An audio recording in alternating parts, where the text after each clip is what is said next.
In response to these comments on my screen, I want to tell you reason why you should never overweep in life. You don't know my late husband so much.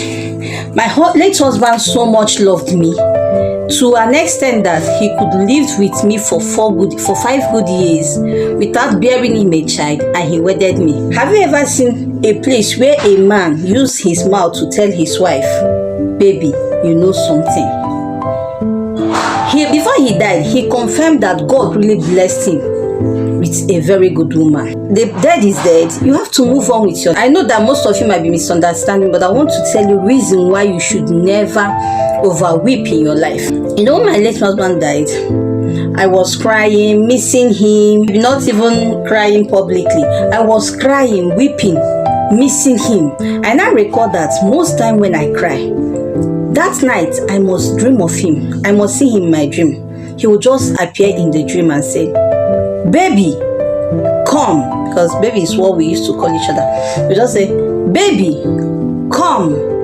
Immediately he will say that, I will just wake up immediately. You understand? So this continued. Any night I cried passionately about him. This is the kind of dream I will have.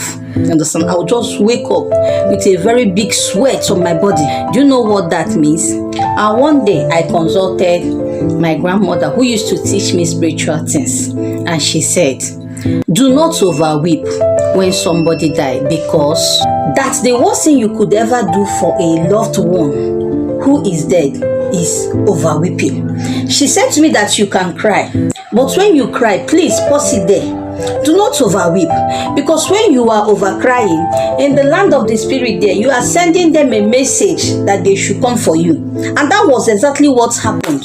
Whenever I cried or wept so much about my late husband, that day I must dream of him coming to take me. Baby, come. Immediately he will say that I will just wake up with a very big sweat on my body. See, no matter how you love them, do not overweep, because physically, if they say, okay, the day they are burying those people, no matter how you love them, the day they are burying those people, they will say, oh yeah, open this grave and enter. I know that you that is saying that, even if it's your wife that died, you that is saying that will never enter into that grave and follow that person. So why are you telling me not to move on? No matter how you love that person, there's every possibility that you must even fall into depression when you continue that you're weeping. Listen up, when my husband died, why I took up this courage to hold myself is, one, I looked for a child for good 9 years.